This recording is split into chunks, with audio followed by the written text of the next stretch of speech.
ஏதிலார் குற்றம் போல் தன் குற்றம் காண்கிற்பின் தீதுண்டோ மன்னும் உயிர்க்கு.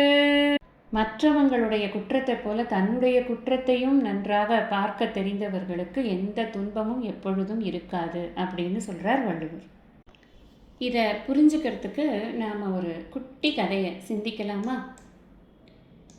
வில்லிபுத்தூரார் அப்படின்னு ஒருத்தர் இருந்தார். வில்லி பாரதம் எழுதியவர், மிகச்சிறந்த கவிஞர், ரொம்ப அழகாக ஆசு கவி, அந்த மாதிரி எல்லா கவியுமே ரொம்ப நல்லா பாடக்கூடியவர். அவருடைய அரசருக்கு அவர் அரசவை கவிஞராக இருந்தார்.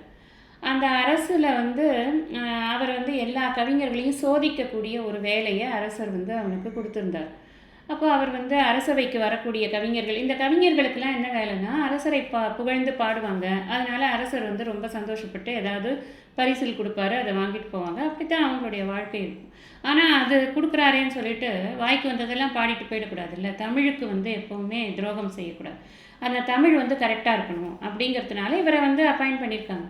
இவர் என்ன பண்ணுவார், எல்லா புலவரையும் சோதிக்கிறேன் அப்படின்னு சொல்லிட்டு கையில் ஒரு வாள் வச்சுட்ருப்பார். அவன் இவர்கிட்ட கவிதையெல்லாம் சொல்லும் பொழுது இவர் நடுவில் கேள்வியெலாம் கேட்பார். அப்படி கேட்கும்போது அவங்களுக்கு தெரிஞ்சால் சொல்லுவாங்க, தெரியலைன்னா அவங்க தோற்று போயிடுவாங்க. அப்படி தோற்று போகும்போது இவர் சும்மா அவங்கள அனுப்புறது கிடையாது, அவங்க காதை வெட்டிட்டு அனுப்புகிறார். இது மாதிரி அவர் நிறைய பேருக்கு பண்ணிக்கொண்டே இருக்கிறார். அது மாதிரி நிறைய பேர் காதை இழந்தவர்கள் எல்லாம் ரொம்ப புலம்பிகிட்டே இருக்காங்க. இப்போ ஒரு சமயத்தில் அருணகிரிநாதர் அந்த ஊருக்கு வராரு. அவர்கிட்டையும் அவர் ஒரு பெரிய கவிஞர், புலவர் அப்படிங்கிறதுனால அவரையும் சோதிக்கலாம் அப்படின்னு சொல்லிட்டு அவரை வர சொல்லி சோதிக்கிறாங்க. சோதிக்கும்போது கேள்விகள் கேட்குறாங்க. அருணகிரிநாதர் எல்லா கேள்விக்கும் பதில் சொல்கிறாரு. அருணகிரிநாதர் கேட்குற கேள்விக்கு இவரால் பதில் சொல்ல முடியல. அப்படி பதில் சொல்ல முடியாத போது இவர் தோற்று போனதை ஒத்துக்கிறார். ஒத்துக்கிட்டு தண்டனை எல்லாருக்கும் ஒன்று தானே, அந்த வாழை வச்சு என் காதை வெட்டிடுங்கன்னு சொல்கிறார்.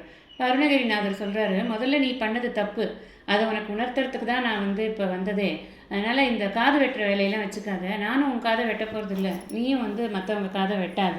நம்முடைய குற்றம் என்னங்கிறத நம்ம தெரிஞ்சுக்கணும் எப்போவுமே. அப்படி தெரிந்து கொண்டோம் அப்படின்னா நம்முடைய செயல்கள் எல்லாம் செம்மையாக இருக்கும் அப்படின்னு அவனுக்கு நல்ல ஒரு அறிவுரைகளெல்லாம் வழங்கி அதுக்கப்புறம் போகிறாரு அருணகிரிநாதர். அருணகிரிநாதர் முருகப்பெருமானுடைய பேரருள் பெற்றவர். அதனால் அவர் சொல்லக்கூடிய வார்த்தைகளுக்கு நல்ல மதிப்பு எப்போவுமே இருக்குது. அந்த சமயத்தில் அந்த வில்லிபுத்தூராரோட மனசுலையும் அது நல்ல மாற்றங்களை ஏற்படுத்திது அப்படின்னு பார்க்குறோம்.